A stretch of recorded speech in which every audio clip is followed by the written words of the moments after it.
کسی کو بھی نہیں ہے۔ او یحاجوکم عند ربکم، ان لوگوں نے اپنے لوگوں کو یہ پختہ کر کے بھیجا کہ اس بات پر یقین مت رکھنا کہ یا کوئی تم سے جھگڑا کرے گا تمہارے رب کے سامنے، یعنی قیامت کے دن کوئی تم پر حجت لا سکے اور یہ کہے کہ مالک و مولا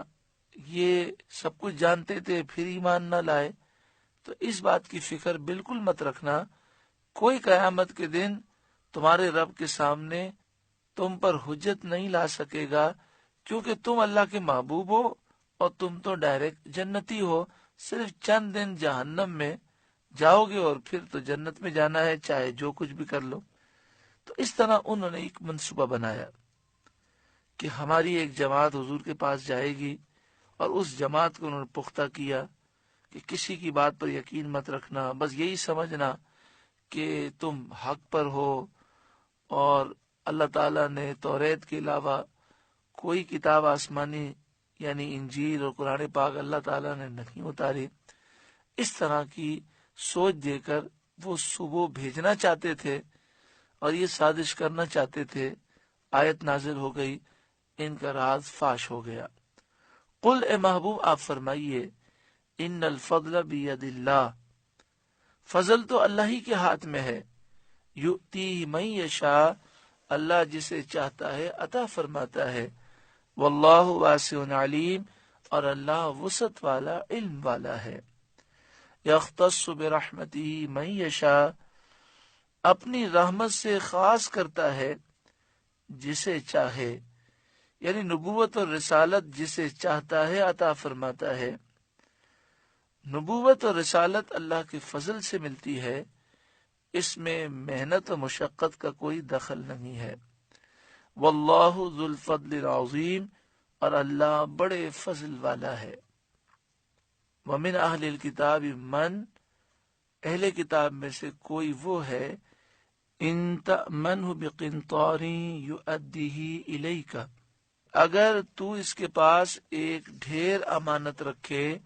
تو وہ تجھے ادا کر دے گا۔ یعنی اہل کتاب میں دو قسم کے لوگ ہیں، کچھ امانت دار ہیں اور اکثر امانت میں خیانت کرنے والے خائن لوگ ہیں۔ بعض تو ایسے ہیں کہ کثیر مال ان کے پاس امانت رکھا جائے تو وقت پر ادا کر دیتے ہیں، اس میں کمی نہیں کرتے۔ یہ وہ لوگ ہیں جو سچے دل سے کتاب پر ایمان لائے، اور جب ان کے سامنے نبی اکرم صلی اللہ علیہ وآلہ وسلم کی دعوت پیش کی گئی تو انہوں نے اسے قبول کر لیا، جیسے حضرت عبداللہ بن سلام رضی اللہ تعالیٰ عنہ، جو یہودیوں کے بہت بڑے عالم تھے، لیکن پھر حضور صلی اللہ علیہ وسلم پر ایمان لے آئے۔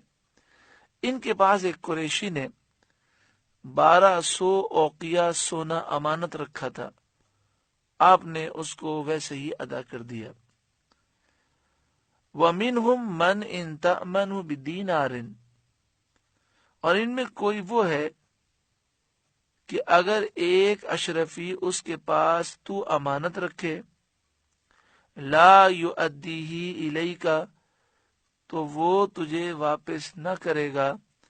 الا ما دمت علیہ قائما، مگر جب تک تو اس کے سر پر کھڑا رہے۔ بعض اہل کتاب اتنے بددیانت ہیں کہ تھوڑے سے مال پر بھی ان کی نیت بگڑ جاتی ہے، جیسے فخاص بن آزورہ، جس کے پاس کسی نے ایک اشرفی امانت رکھی تھی،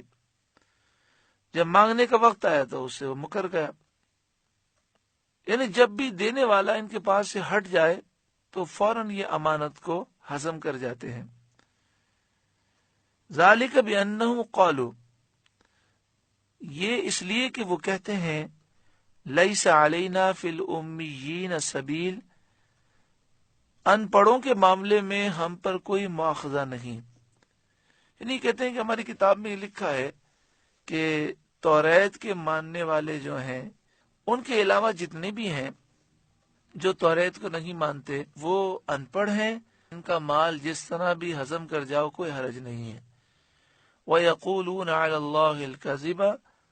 وَهُمْ يَعْلَمُونَ، اور وہ اللہ پر جان بوجھ کر جھوٹ باندھتے ہیں، یعنی توریت میں ایسی کوئی بات نہیں، یہ خود بھی جانتے ہیں۔ بلا من اوفا بعہدہ، ہاں کیوں نہیں، جس نے اپنا عہد پورا کیا، واتقا، اور پرہیزگاری اختیار کی، فإن اللہ یحب المتقین، بے شک اللہ تعالی پرہیزگاروں کو پسند فرماتا ہے۔